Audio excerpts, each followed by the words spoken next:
Le football, c'est le sport populaire par excellence et pourtant on sent un gouffre. Un décalage énorme entre le sport du peuple et le football professionnel. Peut-être parce que les clubs de foot de nos villes n'ont pas ou peu de moyens.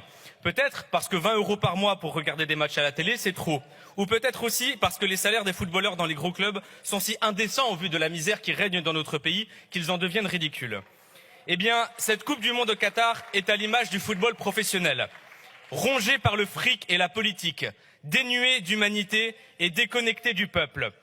Parce que tout le monde fait semblant de ne pas savoir que si cette Coupe du Monde a lieu au Qatar, c'est suite à une affaire de corruption qui a eu lieu au plus haut sommet de l'État français.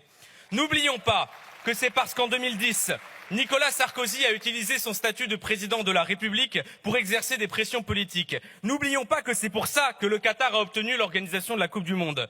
Et tout peut laisser penser que c'est parce que le Qatar a obtenu l'organisation de la Coupe du Monde que le Paris Saint-Germain a été racheté 6 mois plus tard pour 64 millions d'euros.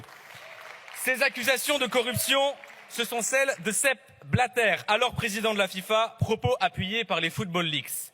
Qui ici pourrait nous faire croire que c'est impossible dans ce milieu? Qui ici pourrait nous faire croire que cette Coupe du Monde n'est pas, tout comme le football professionnel, rongée par le fric et la politique? Mais ce n'est pas tout. Je vous disais aussi que cette Coupe du Monde était dénuée d'humanité. Enfin, mes chers collègues, à un moment, il faut avoir un peu de courage et d'honnêteté vis-à-vis des droits de l'homme que l'on prétend défendre. Comment est-ce qu'on peut voter ce texte et jouer au ballon sur un tas de cadavres? Comment est-ce qu'on peut envoyer notre président de la République et notre fière équipe de France tout sourire dans des stades marqués par les noms des 6500 travailleurs migrants qu'on a laissés mourir pour les construire? À un moment, s'était posé la question du boycott. Mais évidemment que l'équipe de France ne va pas boycotter l'événement, elle est porteuse du titre. Évidemment que beaucoup de personnes dans le peuple ne veulent pas boycotter l'événement. Ils attendent de revivre leur 98 ou leur 2018. En réalité, ceux qui ont la responsabilité d'agir avec courage et dignité, ceux qui ont la responsabilité de faire honneur à notre pays et à notre football, ceux qui ont la responsabilité de dire « là, non, stop, c'est trop », c'est nous, c'est notre assemblée. C'est cette assemblée qui ne doit pas envoyer un message laissant entendre que les milliards d'euros générés en publicité valent mieux que les 6500 vies innocentes tuées au Qatar pour construire des stades.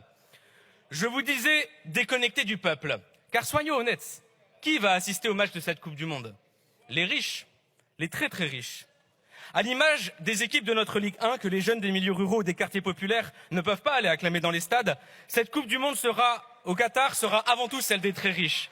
Et je vous disais déconnecté du peuple, car on a du mal à comprendre. Comment est-ce qu'on peut demander aux Français de faire des efforts sur leur